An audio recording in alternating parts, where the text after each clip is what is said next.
السلام علیکم ورحمۃ اللہ وبرکاتہ۔ سیرت النبی صلی اللہ علیہ وسلم کورس میں آپ سب کو خوش آمدید ہے۔ اہلاً و سہلاً مرحبا۔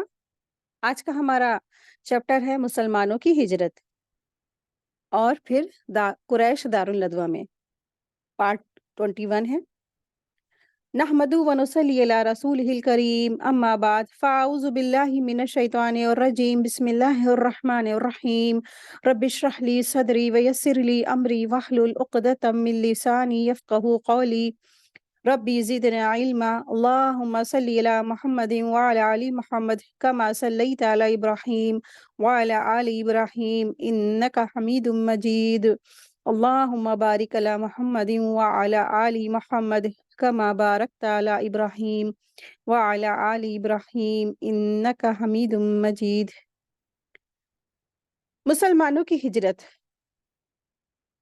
عقبہ کی اس دوسری بیعت کے بعد عام مسلمانوں نے مدینہ کے لیے ہجرت شروع کر دی، جبکہ بعض صحابہ رسول تعالیٰ اس سے پہلے ہی ہجرت کر چکے تھے، اور رسول اللہ صلی اللہ علیہ وسلم کو بھی مسلمان کا دارالہجرت دکھلایا جا چکا تھا، اور آپ صلی اللہ علیہ وسلم کو ان کو اس کی خبر بھی دے چکے تھے۔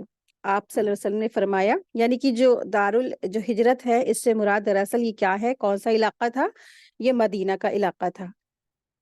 آپ صلی اللہ علیہ وسلم نے فرمایا، میں نے دیکھا ہے کہ میں مکہ سے ایک ایسی زمین کی طرف ہجرت کر رہا ہوں جہاں کھجوریں ہیں، اور میرا خیال ہے کہ یہ یمامہ یا ہجر، لیکن وہ مدینہ یعنی یثرب تھا۔ ایک اور روایت میں ہے کہ مجھے تمہارا دارالہجرت دکھایا گیا ہے، دو ہروں یعنی کہ لاووں کی پہاڑی کے چٹانوں کے درمیان ایک نشیبی زمین ہے، اور اب وہ یا تو ہجر ہے یا پھر یثرب ہے۔ تو نشیبی زمین یعنی پورے عرب کے اندر جو سب سے محفوظ علاقہ تھا وہ مدینہ تھا، اس لیے کیونکہ آپ دیکھیں جب غزوہ خندق ہوگی نا، ابھی آپ پڑھیں گے آگے انشاءاللہ، تو غزوہ خندق کے موقع پر ہر طرف سے لوگ چڑھائی کے لیے آگے، جنگ کے لیے آگے تھے۔ تو ایسے میں جب غزوہ خندق جو ہوئی تو خندق بڑی سا جو ہے، جو ایک گڈھا کھود کر زمین کے اندر، تو خندق کھود کر مدینہ کو محفوظ کر لیا گیا تھا، کیونکہ کوئی اور طرف سے آنے کا راستہ ہی نہیں تھا۔ تو مسلمانوں نے بڑا سا گڈھا کھودا تاکہ دشمنان اسلام مدینہ کے اندر انٹر نہ کر سکے۔ تو اس طریقے سے، کیونکہ یہ تھا کیا ایسا علاقہ تھا کہ چاروں طرف سے محفوظ تھا، صرف ایک راستہ تھا آنے کا۔ سب سے پہلے مہاجر ام سلمہ رضی تعالیٰ کے جو شوہر ابو سلمہ مخزومی رضی تعالیٰ ہیں، وہ بھی بیوی بچے کے ساتھ نکلے، لیکن بیوی کو اس کی قوم نے روک لیا، اور بچے کو ابو سلمہ کے گھر والوں نے ماں سے چھین لیا، اور ابو سلمہ تنہا مدینے جا سکے۔ یہ جو بیعت عقبہ سے کوئی 1 سال پہلے کا واقعہ ہے۔ پھر کوئی سال بھر کے بعد لوگوں نے بیوی کو چھوڑ دیا۔ کیوں چھوڑا؟ کیونکہ آپ کو معلوم ہے کہ جو ان کی جو بیوی کو جو چھوڑا ہے، تو ان کی بیوی ام سلمہ روزانہ ایک خاص مقام پر جا کر روتی تھی۔ آخر کار لوگوں کو ترس آ گیا، اور وہ اکیلی ہی، مطلب ان کو جانے کے لیے اجازت دے دی، تو وہ اکیلی ہی کھڑی ہو گئی۔ پھر عثمان بن ابی طلحہ نے ان کو دیکھ لیا، جو کعبہ کی کنجی یعنی چابی رکھنے والے تھے، تو لہٰذا ان کو مدینہ کی طرف وہ چھوڑا ہے۔ حضرت ام سلمہ ان کی بہت تعریف کرتی ہیں کہ ابھی ابو طلحہ جو تھے، ابی طلحہ، وہ ابھی مسلمان نہیں ہوئے تھے، لیکن عربوں میں ایک خاص جو ہے نا مروت اور اخلاق بھی تھا۔